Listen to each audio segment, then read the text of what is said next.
Hello, my dears. My name is Bernice Thompson, but everyone calls me Bernie.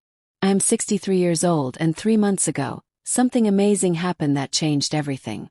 I was sitting in my favorite rocking chair on Tuesday morning, sipping my tea and checking my weekly lottery numbers like I always do. When I saw those 6 numbers match perfectly on my ticket, I nearly dropped my cup right onto the floor. $52 million. That's what I had won. After catching my breath and checking the numbers 5 more times, something strange popped into my old head. I would keep this secret from everyone I know. You see, I have watched my family for many years, and money always brings out the worst in people. Before we continue, first let me thank you for watching Granny's Voice. Please subscribe and tell us where you're watching from in the comments. We might give you a shout out in our next video. Today's special shout out goes to Wanda Steely from Ranger, Georgia. Thank you for being part of our family. Now, let me tell you everything. I lived in a tiny house on Maple Street that my husband built with his own hands 40 years ago. After he passed 5 years back, the house felt too big and too quiet, but it held all my memories. Every morning I would water my tomato plants, feed the neighborhood cats, and walk to the corner store for my daily newspaper. My routine never changed much. I worked part-time at the local library, helping children find their favorite books and teaching reading classes for adults. The pay was small, but it gave me purpose and kept me busy. My family tree is quite complicated, dear listeners. I have 3 grown children who are all busy with their own lives. My oldest son, Michael, is 42 and works as a car salesman in the next town over. He has expensive tastes and always seems to need money for something new. My daughter, Patricia, is 39 and married to a wealthy doctor, but she spends money faster than he can make it. My youngest, David, is 35 and still trying to find his way in life, jumping from one business idea to another, always asking family members to invest in his latest dream. Then there are my brothers and sisters. My older brother, Frank, is 67 and thinks he knows everything about money because he used to work at a bank. He always gives advice nobody asks for. My younger sister, Carol, is 60 and has been married 4 times, each husband wealthier than the last. She lives in a big house now and looks down on people who don't have much. My baby brother, Tommy, is 58 but acts like he's still 18, always asking family members to bail him out of his gambling debts. I also have my dear sister-in-law, Rose, who is 65 and has been my closest friend since she married my late husband's brother 30 years ago. Rose lives in a small apartment and works as a cleaning lady at the hospital, even though her back hurts every day. She never complains and always has a smile for everyone. She brings me homemade soup when I feel sick and helps me with my garden every spring. Rose is the kindest person I know, always giving her last dollar to help someone else.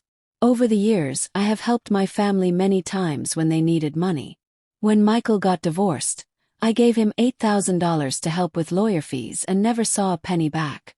When Patricia wanted to redecorate her already beautiful house, I lent her $5,000 that she promised to return after her husband's bonus came in. That was 3 years ago. When David needed money to start his food truck business, I cleaned out my savings and gave him $12,000. The truck broke down after 2 months, and he never mentioned paying me back. My neighbor, Helen, who is 58 and lives next door, was the only one who knew how much I had sacrificed for my family over the years. Helen worked as a secretary at the town hall and understood what it meant to stretch every dollar. She would shake her head when she saw me eating beans and rice for dinner because I had spent my grocery money helping someone else. "Bernie," she would say, "you have too big of a heart for your own good." Helen was right, but I couldn't help myself when family called. For the past 20 years, I bought 2 lottery tickets every Friday after getting my paycheck from the library. It was my one small treat, costing me just $4 a week. My children used to laugh at me for wasting money on those tickets. "Grandma Bernie," my grandson would say, "you have a better chance of getting struck by lightning than winning the lottery." My brother Frank would lecture me about investing that money in the stock market instead. But those tickets gave me hope and dreams of a better life. I had simple dreams back then, nothing fancy or grand. I wanted to fix the leak in my roof that dripped every time it rained hard.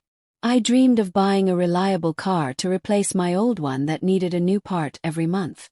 I wanted to take a trip to see the ocean, something I had never done in all my 63 years.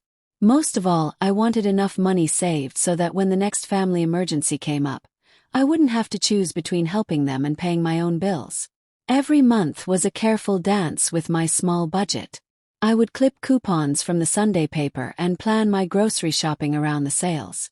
I knew which store had the cheapest bread and which day they marked down the meat. I mended my clothes instead of buying new ones and learned to fix small things around the house myself by watching videos on the computer at the library. I kept my heat turned down low in winter and used fans instead of air conditioning in summer to save money on electricity.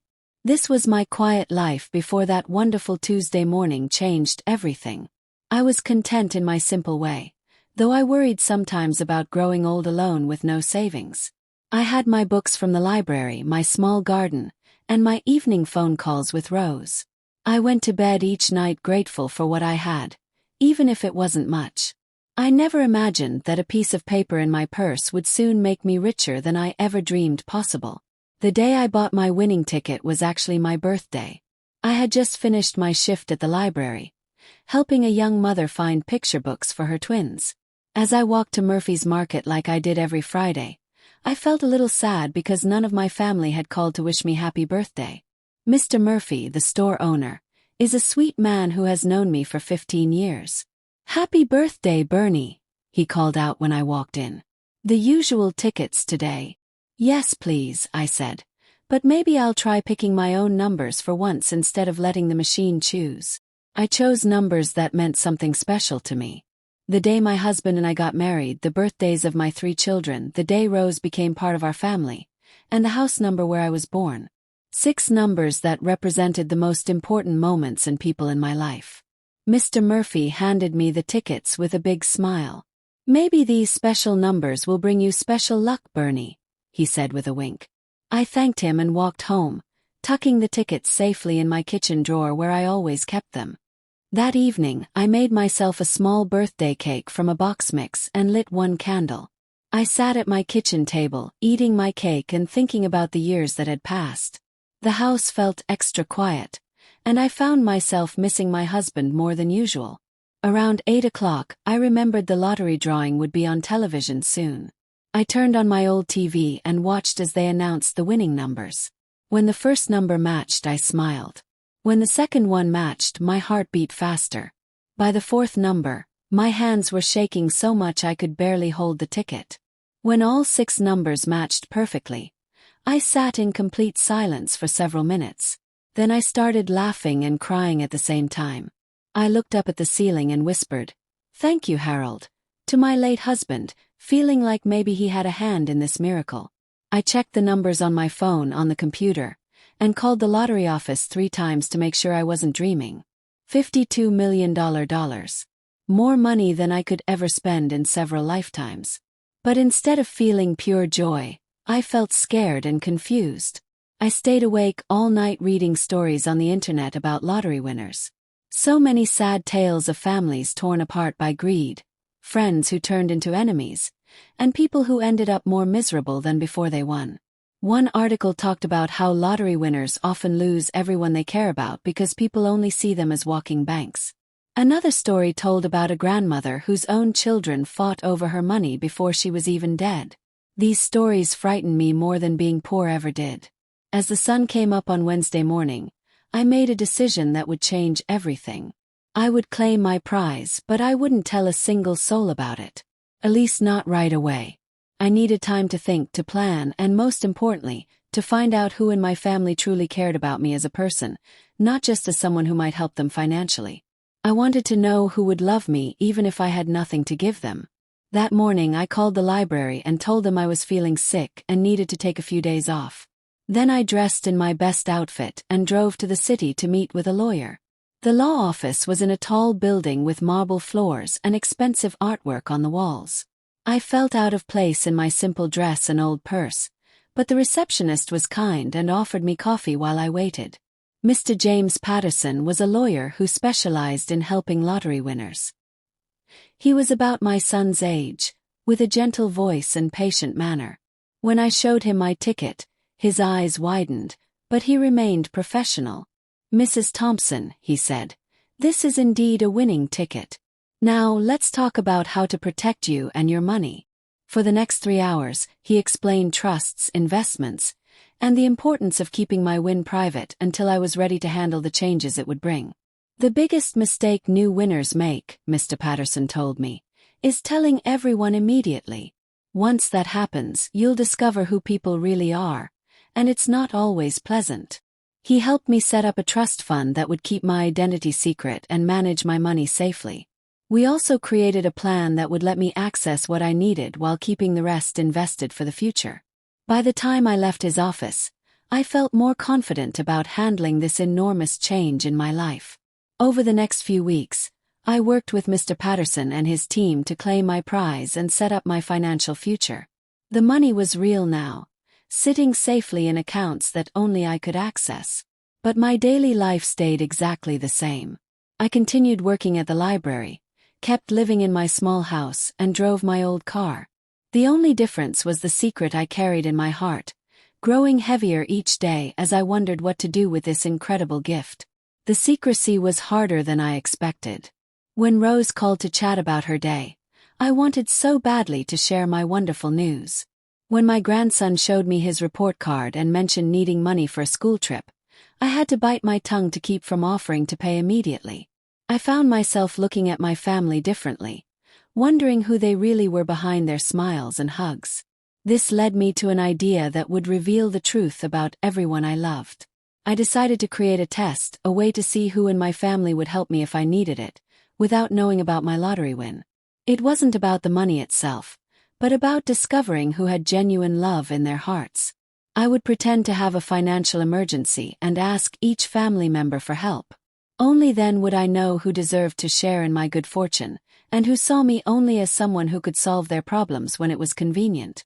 The next evening, I sat at my kitchen table with a notebook and planned my test carefully. I would tell everyone that I had fallen and hurt my back, needed surgery, and couldn't work for several months.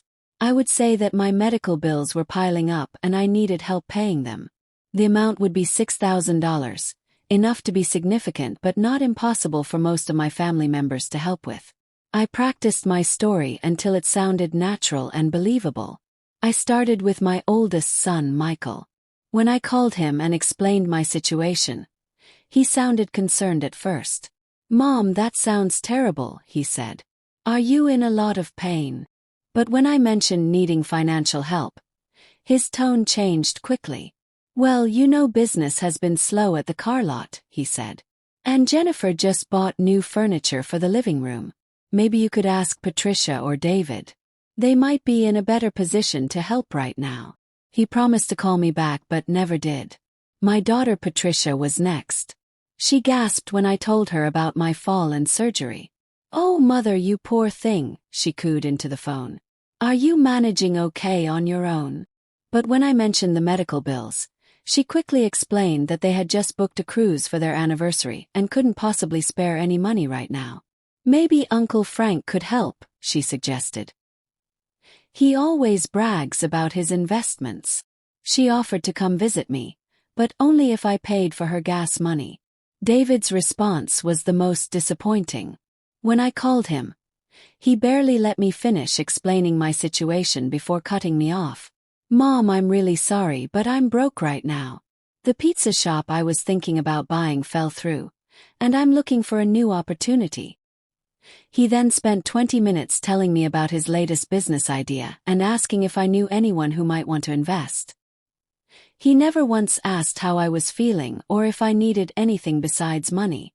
My brother Frank was predictably judgmental. "Bernie," he lectured, "this is exactly why I told you to get better health insurance. Now look what's happened." When I asked for help, he sighed loudly. "Well, I suppose I could lend you something small, but it would have to come out of my retirement fund. Are you sure you've explored all your other options? What about a payment plan with the hospital?" He offered to loan me $500, but wanted me to sign a contract with interest and a repayment schedule. My sister Carol was even worse. "Oh, Bernie, honey," she said in a fake sweet voice. "I wish I could help, but Richard just bought me a new car, and we're renovating the guest bathroom. Money is so tight right now." She then spent an hour telling me about her expensive new furniture and upcoming vacation. When I pointed out that she had asked me for money many times over the years, she got defensive. That was different, she snapped. Those were emergencies. Apparently, my medical bills didn't qualify as an emergency in her mind. Tommy's response was exactly what I expected. Sis, you know I'd love to help, but I just lost big at the casino last weekend. I'm actually wondering if you might be able to loan me a few hundred to get back on my feet. He then launched into a long story about a surefire betting system he had learned that would make us both rich. He never asked about my pain or recovery, just saw my call as an opportunity to ask me for money instead. By the end of that week, I felt heartbroken and angry. 6 family members, and not one had offered real help. They all had excuses, suggestions for other people to ask, or ways to minimize my situation. These were the same people who had called me over the years whenever they needed money, and I had always found a way to help them.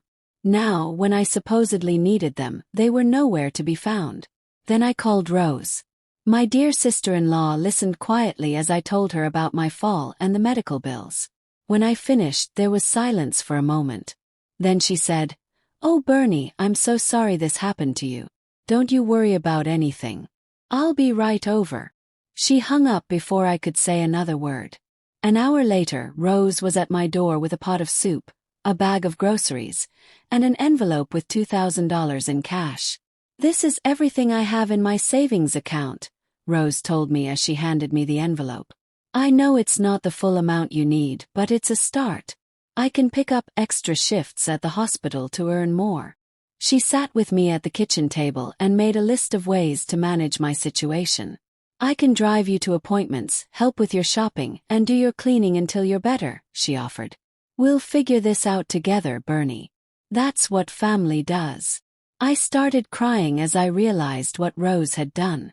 She had given me her life savings, money she needed for her own medical expenses and daily needs. While my own children couldn't spare anything, this wonderful woman had emptied her account without hesitation. "Rose," I whispered, "you can't give me your savings. What if you need it?" She smiled and patted my hand. "I need to help you more than I need that money, Bernie. We'll both be fine." That night, after Rose left, I sat alone in my kitchen thinking about what had happened. My test had revealed everything I needed to know about my family. The people I had helped the most were nowhere to be found when I needed them. But Rose, who had very little, had given everything to help me. The contrast was so clear and painful that I couldn't deny the truth anymore about who really cared about me.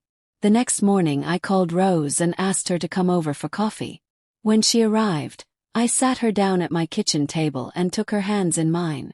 "Rose," I began, "I need to tell you something important, and I hope you won't be angry with me."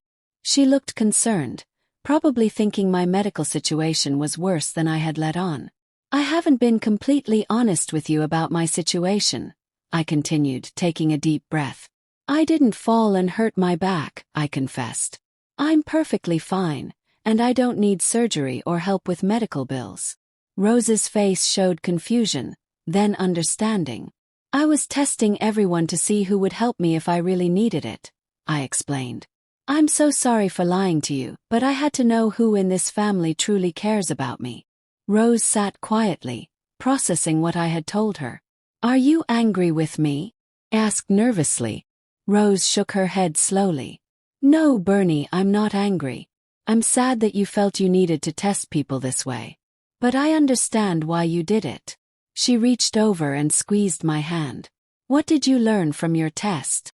I told her about the responses from my children and siblings, how they all had excuses and suggestions but no real help to offer. "And you," I said, looking into her kind eyes, "you gave me everything you had without asking any questions." "Bernie," Rose said gently, "family isn't about blood relations. It's about who shows up when you need them. I've known for years that you have a bigger heart than the rest of your family deserves."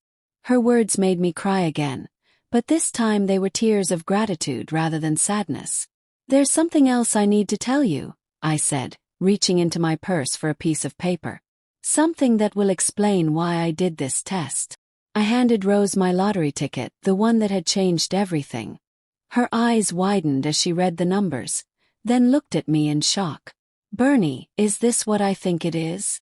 I nodded, smiling through my tears. "I won $52 million 3 months ago, Rose. You're the first person I've told." She stared at the ticket, then at me, then back at the ticket. "Oh my goodness," she whispered. "Bernie, you're rich." I kept it secret because I wanted to know who would love me for myself, not for what I could give them, I explained. "The test showed me that you're the only one who truly cares about me." Rose set the ticket down and hugged me tightly. "I don't care if you have 50 cents or 50 million, she said. "You're my family, Bernie, and I love you no matter what." Those words meant more to me than all the money in the world. Over the next hour, I told Rose about claiming the prize, setting up the trust, and my plans for the money. "I want to help people like you," I said. "People who have kind hearts but struggle financially." Rose listened carefully, asking thoughtful questions and offering suggestions. "What are you going to do about your children and siblings?" she asked. "They don't know about the lottery, but they failed your test pretty badly." I had been thinking about that question for days. "I'm going to tell them the truth about the test," I decided. "They need to know how their responses made me feel. Whether I tell them about the lottery win will depend on how they react to learning about their behavior." Rose nodded approvingly. "That seems fair," she said. "People need to face the consequences of their choices." She paused, then asked, "What about me? You don't owe me anything just because I helped you."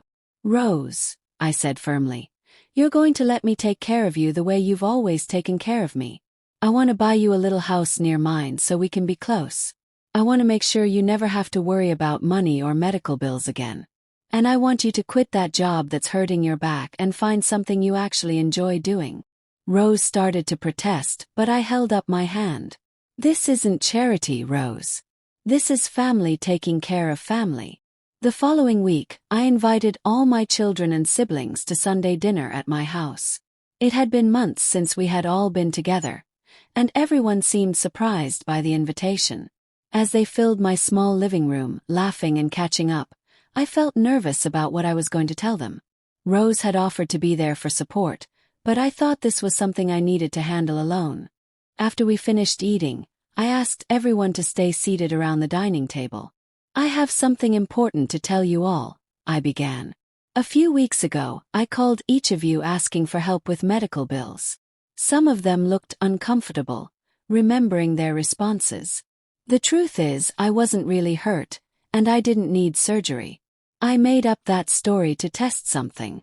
The room grew very quiet as they realized what I was saying. "I wanted to see who in this family would help me if I needed it," I continued. "Over the years, I've helped all of you with money when you asked. I emptied my savings, took out loans, and went without things I needed so I could help you. But when I supposedly needed help, most of you had excuses or suggestions for other people to ask." My voice remained calm, but I could see the shame on several faces around the table. Michael tried to interrupt with an explanation, but I held up my hand. "I'm not finished," I said. "I discovered something important through this test. I learned who really cares about me and who just sees me as someone who gives them money when they need it." Patricia shifted uncomfortably in her chair. David stared at his plate. Frank cleared his throat as if preparing to defend himself. Carol looked angry, as if I had tricked her unfairly. "Only one person offered to help me without conditions or excuses," I continued. "Rose gave me her life savings, even though she needs that money more than anyone. She offered to work extra hours to earn more for me.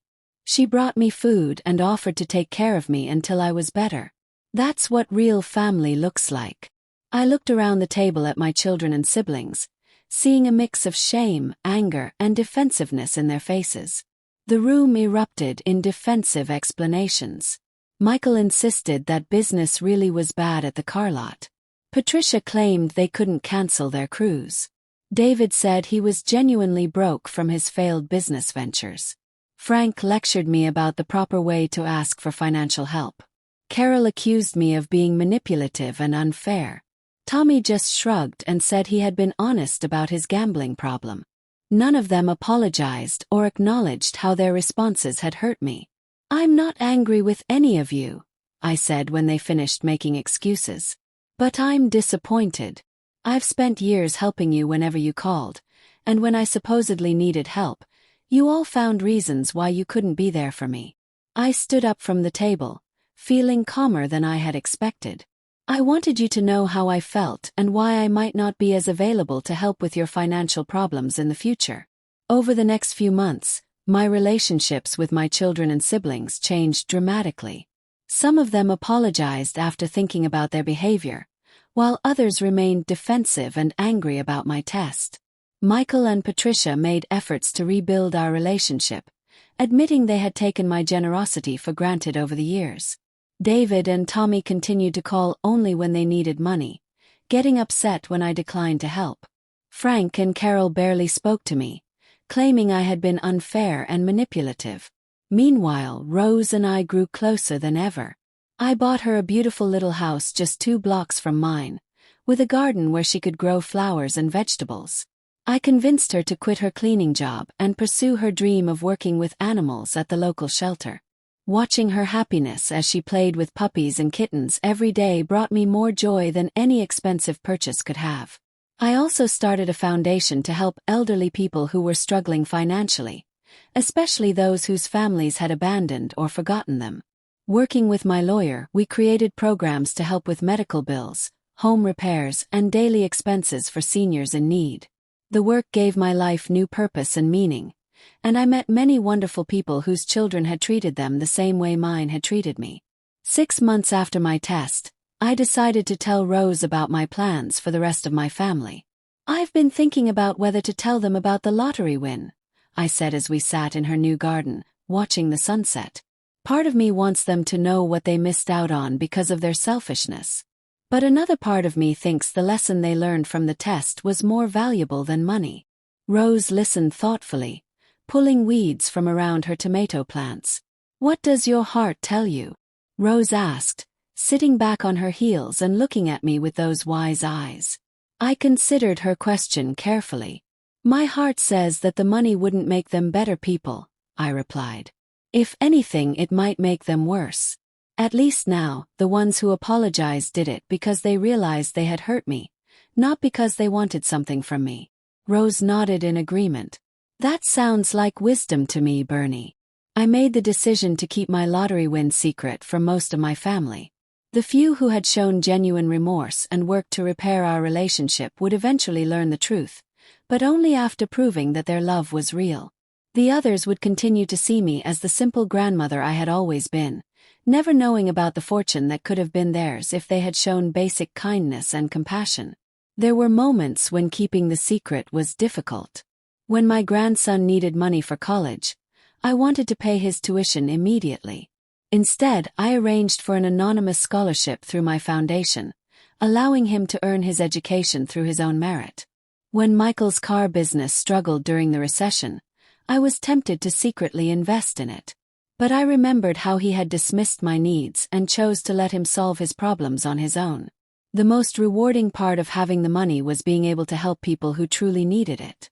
Through my foundation, I paid for Rose's medical treatments when her diabetes worsened.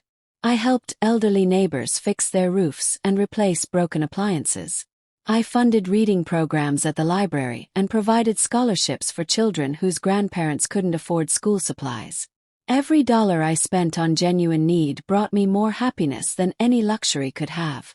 2 years after my lottery win, I finally told Michael and Patricia the truth. They had both made real efforts to change their behavior and rebuild our relationship. Michael had started calling me regularly just to chat, never asking for money.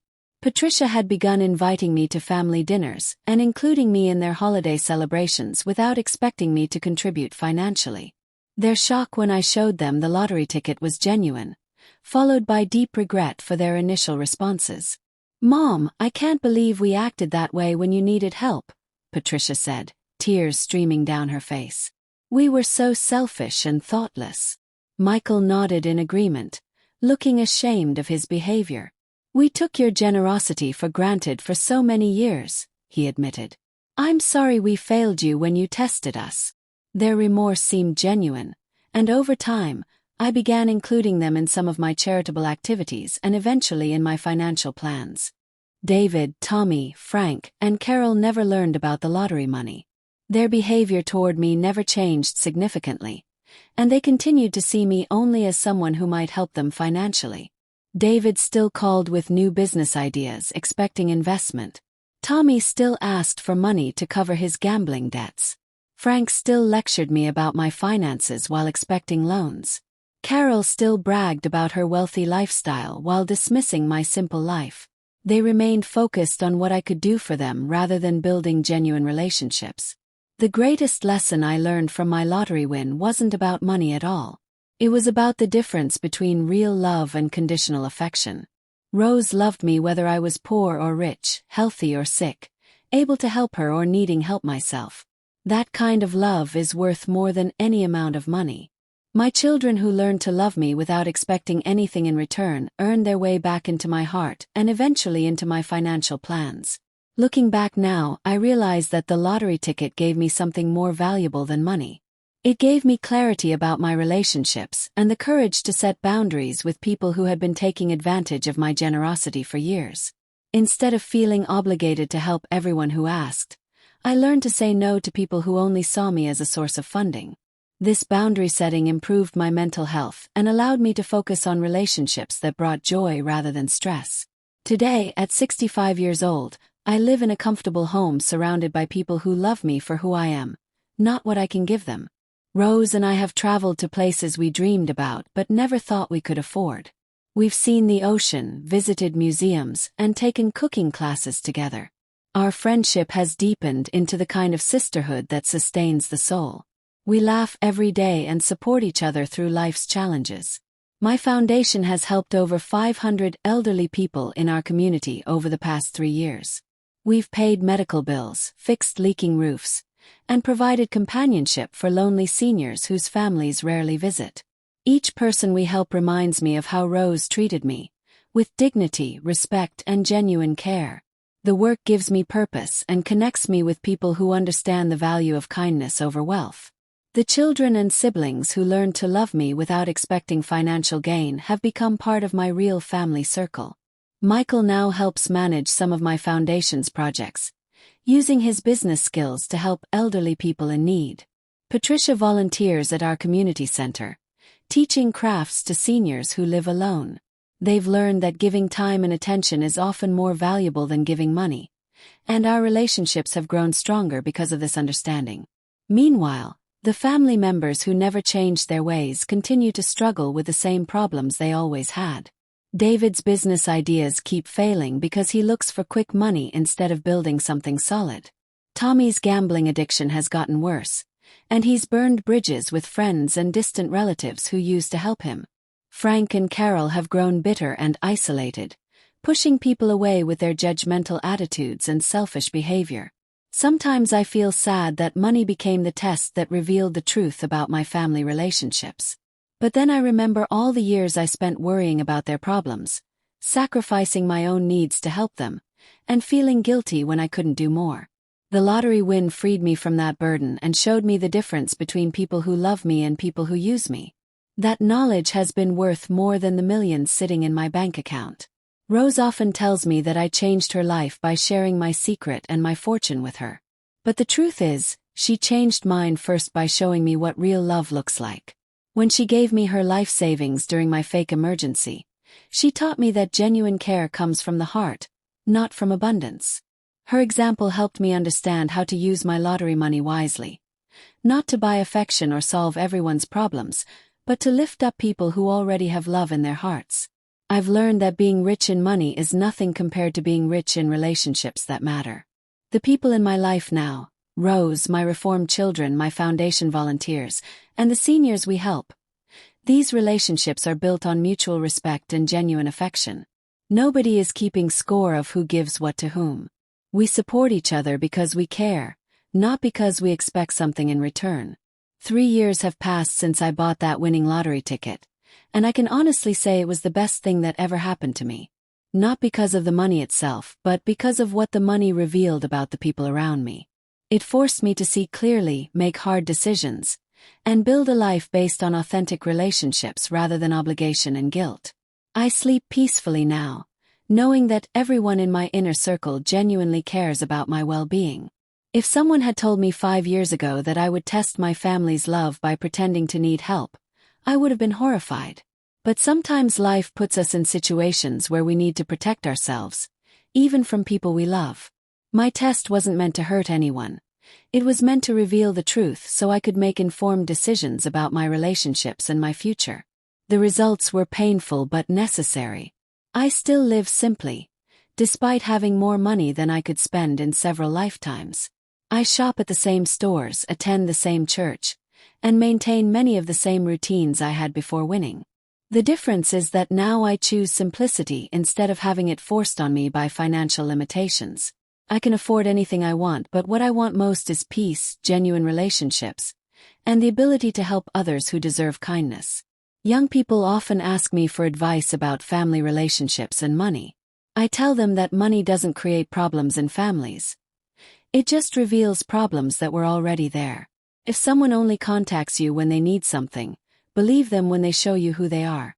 If someone gives you their last dollar when you're in trouble, treasure that person like the precious gift they are. Pay attention to how people treat you when you have nothing to offer them. The most important thing I learned from my lottery experience is that you don't owe anyone your resources just because they're family. Blood relationship doesn't automatically create obligation or entitlement. Real family is made up of people who would help you even if it cost them something, who celebrate your successes without expecting to benefit from them, and who love you for who you are rather than what you can do for them. I keep my original lottery ticket in a frame on my kitchen wall, not as a trophy of my good fortune, but as a reminder of the day my real life began. Every morning when I see it, I remember the scared woman who worried about telling anyone her good news. Now I see a confident person who knows the difference between real love and fake affection, who has built a life surrounded by people who genuinely care about her well-being. Rose and I often sit on her porch in the evenings, watching the sunset and talking about our days. Sometimes we discuss the foundation's work, sometimes we gossip about the neighbors, and sometimes we just sit quietly enjoying each other's company. These simple moments remind me that the best things in life can't be bought. They have to be earned through kindness, loyalty, and genuine love. My message to anyone watching this video is simple. Pay attention to how people treat you when you need help, and remember how you treat others when they need help. Money comes and goes, but the people who stand by you during difficult times are treasures worth more than any lottery jackpot. Don't let anyone make you feel guilty for protecting yourself from people who only see you as a resource rather than a person deserving of love and respect. Looking back, I'm grateful that I kept my lottery win secret long enough to learn these important lessons about my family and myself. The money gave me financial security, but the knowledge I gained about relationships gave me emotional security.